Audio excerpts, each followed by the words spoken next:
The top 5 Minnesota Gophers players in the 2023 season that won't get enough national media attention.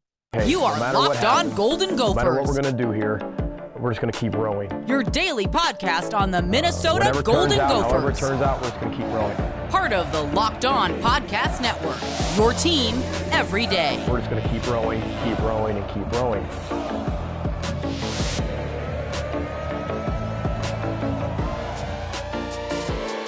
You're listening to Locked On Golden Gophers, part of the Locked On Podcast Network, your team every day. My name's Kane Rob, host of the podcast, former collegiate football video coordinator and recruiting assistant, here to talk Golden Gophers with you each and every day of the week, Monday through Friday. And we're kicking it off with a little top 5 list on a Monday here with Locked On Golden Gophers Championship Monday with the NCAA men's basketball tournament.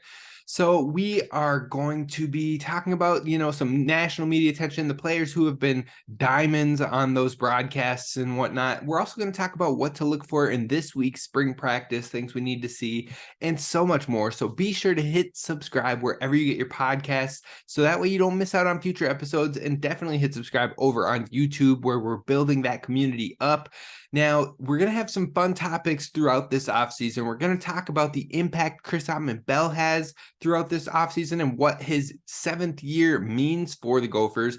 We're going to talk about players who are under-recruited but overperformers in the PJ Fleck era, along with, is Wisconsin getting overhyped? Those are some of the topics that we'll talk about here in the next week or so. So definitely be sure to hit subscribe so you don't miss any of that goodness. But first, let's talk about this spring practice that's coming up tomorrow. In fact, we've got that other spring practice coming up tomorrow, and it is open to the media and the public once again. And that is Tuesday, April 4th at 5:15 p.m. So definitely show out to the Athletes Village, where you can catch that practice for free. Now, things we're going to be continuing to look out for here at Locked On Golden Gophers when heading into this spring practice is a handful of things. We're going to be looking for the reps and the wide receiver combinations that are continuing to get more looks with the ones. Who's working with Autman more often? Who is getting into certain positions, the outside, the slot, the X, the Y? Where are they coming the most? Where are they taking the most reps from? Who is seeing opportunities there? That's what we're really going to start taking note of and diving in on for the wide receivers group. Then you move over to the offensive line, and is Quinn Carroll and Martez Lewis continuing to really hone in on the ones at the right guard and the right tackle? I personally would love to see that. I liked what we saw briefly last week, and I love just the thought process of that, because both of those guys could be great in that right side of the line in tandem next to each other. So I'm hoping we continue to see that and see if they get a majority of the snaps with the ones in that combination, along with who is playing the left guard the most, who is getting more opportunities, and who is creeping up maybe in opportunities, who is getting a shot there. So those are the spots we're kind of looking at on the line. I know we'll look at the center as well, but the center seems to be closer to a decision than any of the others, because there's less options there. There's only 3 players that they're really truly taking center snaps, and even the third one, Cade McConnell, isn't taking a whole bunch of center snaps. So I think it comes down to Bo and Shaw, and so that's your one of your starters and one of your backups right there. So I think overall we're going to see one of those 2 start in center position. So I'm not as curious to how it'll play out. Now, another thing we're paying attention to for this spring practice is Darius Taylor. Is he back from being hobbled or dinged up last week? It seemed to have happened in the last week's open practice, so he didn't really get a whole lot of run. Hopefully he's good and ready to go, ready to run, and we can get a couple eyes on him this week at the open practice, even just to see the exciting new 4-star guy that is on campus here with the early enrollees. Now, another thing we're going to keep in mind, and probably one of the most important ones, is defensive back reps, mainly cornerback reps, and is Rylan Kelly or Tariq Watson or both looking more confident, more polished, and look like they're picking it up quick in this now second, or technically I guess it would be the 3rd week of practices for the Gophers. Now, the final 2 things that you're going to want to kind of keep an eye on, and what we're going to have circled on our observations here at Locked On Golden Gophers, is Ethan Kaliakmanis. Is he continuing to find his spots and threading the needle? Is he Is he picking up more what he can get away with? And is he taking less risks, or is he getting through, I guess? Let me try to structure this a little bit. Is he getting through on more of those things where he was maybe taking some risks on and maybe it was laying it just a little short or just a little far? Is it starting to hit more often and he's starting to find his spots? It's something to kind of keep an eye on. Nothing critical at this point in the offseason. And then the last thing is looking at the defensive line and the linebacker rotations. Who is getting the starting snaps more often, but who is rotating in at what positions, and where are the intricate details between the defensive line and the linebackers? That's what we're paying attention to here at Locked On Golden Gophers, and we'll keep you posted on the observations we find. But long term for this Gophers team, how quick is this hardworking team erasing mistakes? Because that's going to be huge this year. In a year of whole lot of change across the entire Big Ten West Division, who is making less errors less frequently, who is erasing the mistakes, learning quickly, and putting it together quick? That is what we need to see from this team, and that is the focus in these spring practices. So those are some things to keep an eye on, but we're going to get to what we are trying to talk about here, which is the big names for the Gophers, which is who are the guys about the main attention storylines that we'll see out there this year. But then who are the top 5 guys that won't get enough love from the national media, but probably should? That is what we're talking about coming up next. All right, Gophers fans, thank you so much for listening to Locked On Golden Gophers and making us your first listen when it comes to Gophers daily sports. Now, let's talk about these media darlings for the Golden Gophers. Now, last year, if you paid attention, the national media storyline players last year were Mo Ibrahim, John Michael Schmitz, Mo Ibrahim, Tanner Morgan, Mo Ibrahim, Mariano Sari-Marin got a little bit of shine as a lover of food, a foodie of sorts, a vocal leader on the defense. Oh yeah, and did I mention Mo Ibrahim? Yes, those were the national media darlings last season, and in good right, like they deserved it, they earned it, especially Mo Ibrahim, the all-world back for the Golden Gophers, one of the best backs, if not the best running back of the Gophers program. So definitely those were the names that stood out. Now, a couple that creeped in there during some of the national broadcasts, Brevin Spann-Ford, even though they couldn't pronounce his last name, I remember hearing Brevin Spann-Ford. Like, it shouldn't be that hard to say his name, but they'll know it this year because he will be one of the media darlings this year that will get some shine, will get some love. He already got a kind of a nod for preseason All-American second team from one of the big ones out there in Walter Camp. So definitely much love to Brevin over on that front. His name will definitely be with the national media folks. Tyler Nubin will be up there with the national media folks recognition. Ethan Kaliakmanis, the quarterback, of course, is going to get some national media love.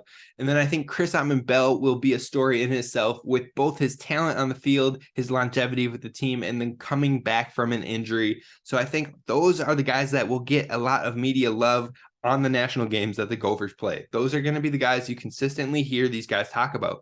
But who are the players that could maybe become darlings with a successful season in the future, but aren't going to get enough love this coming season? And when they do get maybe a mention or a quick little jab of love or whatnot, the national media act like they're discovering this person, as opposed to, no, you're just behind on the times because you don't know the Gophers full team. So that's who we're talking about today, the top 5 players that won't get enough national media attention, but probably could deserve it. So if the season starts strong and Minnesota kicks off this difficult schedule 5-0, and then you will hear a lot about prior to that Michigan at Minnesota game. If Minnesota is 5-0, Michigan's 5-0, and we're heading into that game, you're going to hear a lot about those guys we talked about: Brevin Spann-Ford, Ethan Kaliakmanis, Tyler Nubin, and the others, Autman-Bell that I mentioned. But who are those 5 that they're going to act like, oh, we're discovering these guys first? And number 1 for me is Justin Wally, cornerback for the Gophers. He has had some shine. He has had some major interceptions on some big platforms in the Penn State game, in the Wisconsin game in his freshman year, multiple times where he's coming up with these huge interceptions and is a name to keep an eye on, but will be the top defensive cornerback for this team. I think he's a player that is absolutely going to get some love, get some draw. People are going to be like, oh, this cornerback, Justin Wally, he seems to really hold it down. He can be out there on an island, folks. Like, you can just hear it now. You can hear him with their classic buzzwords and all of that. So Justin Wally is number one for me on the ones that won't get enough attention, but probably should.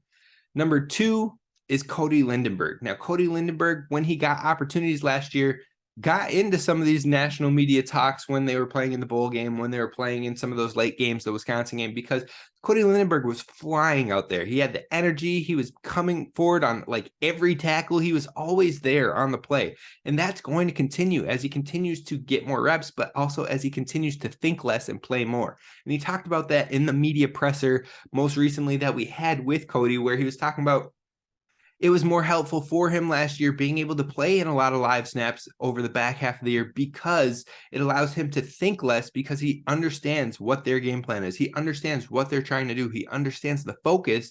So now he can go out there and read the field. He can go out there and see what the teams are doing, adjust to it, make the plays, read it, and go. And that is going to help him because he can play so much more naturally. The game will come more naturally to him. It'll slow down for him. And if you thought he was in there on the play, in there like swimwear on the play all the time last year, I think you're going to see it even more this year. And I think his name is absolutely going to be in the conversation. You'll also hear about how he grew up in Minnesota. You'll hear about how he learned from Mariano Sori-Marin, who took him under his wings and really showed him the ways. You're going to hear all of that. You're going to hear how he fought back from injuries in the early parts of his career, and now how he is just absolutely balling out. That's what you're going to hear from Cody Lindenberg, and I'm here for it. He's earned it, and he's going to continue to earn it moving forward.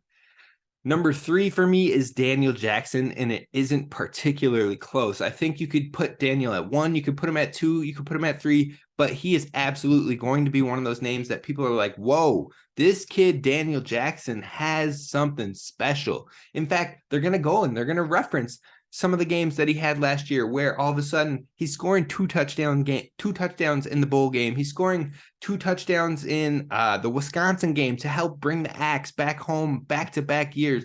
You're going to hear about it, but you're going to hear about, oh, how is this guy so open? How is he creating so much separation? Are these guys even guarding him? Get ready for it because Daniel Jackson has put it together. He is looking real pristine already in these spring practices. And he was looking better and better throughout the entirety of last season. Now, you have to remember, Daniel Jackson was coming back from injury. He missed the first 2.5, 3 games last season because of an injury. He missed most of fall camp last year because of an injury.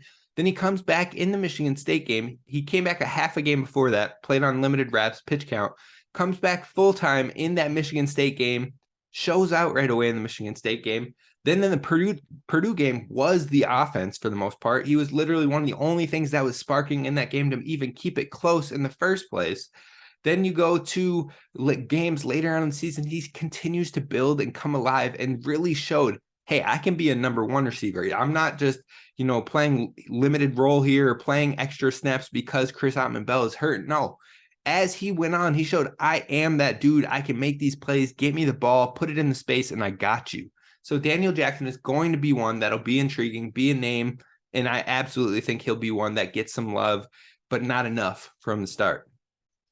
Now, number 4 is Nathan Boe. Now, you're going to hear some stories from the coaches talking about Nathan Boe and how hard of a worker he is. And he was patient and he took his time sitting behind John Michael Schmitz, but he's a great vocal leader and no one loves Minnesota more than Nathan Boe. PJ Fleck has said that himself. His teammates have talked about his great leadership and how much he loves this squad and the standards that are set by this coaching staff. And Nathan Boe is a Minnesota guy through and through, and no one loves Minnesota more than Nathan Boe, and that will be ran with. People will love that. They'll fall in love with it. You add that together with his teammates talking about the same sentiment, and he holds up the standards, plus All-American John Michael Schmitz is on the departure, and maybe he's a first-round guy, and they'll amp that up. Remember, John Michael Schmitz, first-round guy. So this guy had to take his time. He had to be patient. He had to wait for it. But look at him coming through now. He looks so great. Again, you can already hear the storylines. So Nathan Boe is definitely going to be one of those guys that creeps in, gets some love, but doesn't get enough from the jump. Now, number 5, I think is absolutely going to find his name somehow in the national media when we get a couple of those games. And maybe not enough Gophers fans are talking about him right now. I know Ryan Burns absolutely loves him. I know Daniel House has good looks on him. I know that he stood out to me a little bit in these practices as well. I know the coaches have spoken glowingly of him. Who is this final one in our top 5? And it's none other than Jack Henderson. And I said his last name right this time. I know before in previous shows, I had mixed it between Hendrickson and Henderson. It is Jack Henderson. He's an absolute baller. He has the size of a linebacker, and most of the coaches have mentioned that. When they first met this guy, they were like, who is this dude that's moving so fluidly but looks like a linebacker? Turns out, no, he was a safety, and they're going to be playing him at the nickel position where you saw Flip Dixon a lot. So that opportunity is wide open, and it looks like Jack Henderson's for the taking. Now, the coaches all have been talking about how great they are, how great he stands out, how impressive he has been so far in the early stages of this thing. I've heard Coach PJ Fleck talk about him, Coach Rossi talk about him, Coach Collins talk about him. I might have even heard Coach Monroe talk about him as well.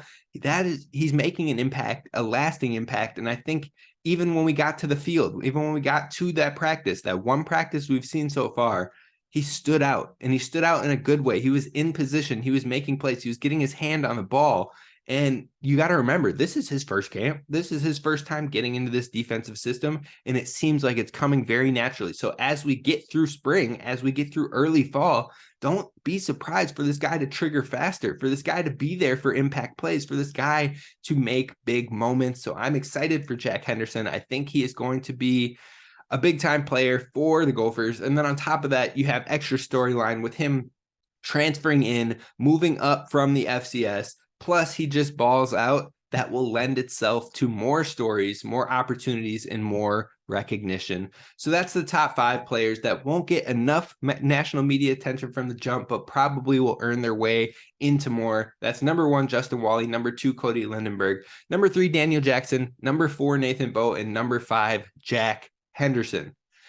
Now we're going to close this show out talking about the changes within the Big Ten West, because I truly think this division is up for grabs, and there are a lot of question marks throughout. So which team has had the least amount of changes, and what do the Gophers need to put together to really bring home this division and possibly the final season where we have these divisions? Coming up next. All right, let's wrap this bad boy up. We're talking about the Big Ten West division. This might be the actual final year of these divisions before UCLA and USC come in, before there's a new structure, a new way of playing the Big Ten. It all might be coming in 2024. So what is going to be the key in the Big Ten West division? Now, if you look across the division, the entire division, every single team has changes, big changes. Some of them a little bit less, like Iowa. I think Iowa has the least amount of big changes across the board. They have the same OC, same DC, same head coach, all coming back. They have some key players. Their running back, who was the head of the room last year, was a true freshman, so he's going to get more and more opportunity. They have some good defenders still coming back. Their top defensive back is going to be back. Iowa always seems to find a way to replace the big losses they have on defense. They have people in the waiting, so that's just natural change, and I'm not too worried about them. Plus, they bring in a far better quarterback. They bring in another talented tight end to pair with their upcoming tight end. Iowa's looking good. Iowa is the team that is definitely one of the teams to beat at the top of this thing in the Big Ten West, in my opinion. And we have to beat Iowa. So just knowing that they're the team with probably the least amount of change tells you already that Iowa matchup is going to be no joke. It's going to be tough. And the Gophers are going to have their ducks in a row if they think they're going to come out with a victory, the first one in PJ Fleck's era with the Gophers. Now, another team that hasn't seen a ton of major change, just maybe lost a lot of production over the part, is Northwestern. Now, they were already struggling from the jump, so I'm not too worried about them because they have a lot of bouncing back to do in general. You're losing NFL talent, like a lot of NFL talent that was already kind of holding things together in your 1-win season. There isn't a whole lot of top names that you can think of coming to the team. And I know people love Coach Fitzgerald's character and his mantra and the leader he is, but It has not been pretty over the last few years, and I don't expect it to get any prettier now. So Northwestern, no major changes, but that could be a bad thing. Then you move into a Minnesota. Now, Minnesota is probably the team at third who has seen the least amount of changes, but has some major changes coming through. The main one being the offensive coordinator switch. But that being said, the people stepping into the offensive coordinator roles, because there's two of them, if you didn't know that, is Matt Simon and Greg Harbaugh. Now, those two have been so much into the Kirk Ciarrocca system and worked with Coach PJ Fleck for so many years and had so many experience with both of those guys that it's not completely starting from scratch. It's not something completely new. So it isn't that major of a change. It's just maybe more principle changes, more timing of calling changes. But overall, these players aren't going out there learning a brand new playbook. They're getting adjustments. They're getting maybe different principles or different concepts added in, but overall it isn't a massive change. So that's why Minnesota, it's not too crazy. Now, if you look at losing the starters on defense, there's a lot of impact production lost there, but there were a lot of depth with this Gophers team last year. That's what we talked about over and over and over. Is this team is so deep. There's so many players. If someone goes down, we have someone to step in.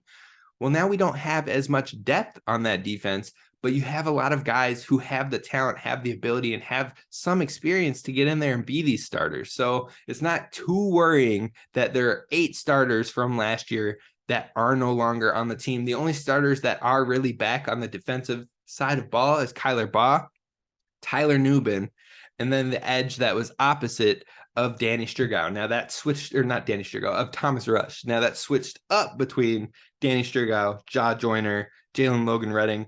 Saw different combinations of them all, but again, all those guys have experience now. They have time there. So I'm not too worried about it overall. I think it's going to be a fine transition for the Gophers, but it's stepping up. It's who are the leaders stepping up? Who are the guys who are going to step up into more production? That's the biggest thing for the Gophers moving forward. Now, Wisconsin has seen a lot of change. New head coach, new offensive coordinator, new defensive coordinator. They're not running the same type of style. They're not playing the old hard ground and pound Wisconsin, tough, gritty, get all the big linemen and get your good running back and get it going. No, this team is trying to pass the ball. They brought in a lot of DBs, a lot of quarterbacks, and a lot of wide receivers to try and spice this thing up, make it something different. On top of that, they've lost some defensive stars. They've lost a few offensive linemen. They lost their quarterback. There's a whole bunch of change. Change is massive when it comes to Wisconsin. And so that's why I think maybe I'm tempering expectations for them a little bit. Do I think long-term they could be super competitive? Yes. But I'm not sure it's going to be there right away from the jump in 2023. We'll see. Nebraska, similar notion, new head coach, new offensive coordinator, new defensive coordinator, a decent amount of impact players leaving. Trey Palmer at the wide receiver position is going to the NFL. Some defensive starters also departing as well. So lots of change over there.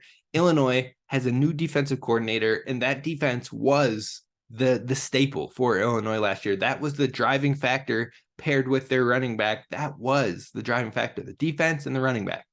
Well, the defense coordinator's gone. The stars on the defense are gone, besides maybe 1 or 2 linemen coming back, and the running back is gone. In fact, the quarterback is gone. They might have the most major production leaving the program of all of the Big Ten West teams. So it's going to be tough for Illinois. I think they're going to be asking a lot of different folks to step up there. So we'll see how that comes along on top of a new defensive coordinator. And then the final one, Purdue, who has a new head coach, new offensive coordinator, new defense coordinator, and a majority of the passing production is absolutely gone with the quarterback, some of the top wide receivers. Lots of change again. So you just heard about all the change. You just heard about everything going on in the Big Ten West.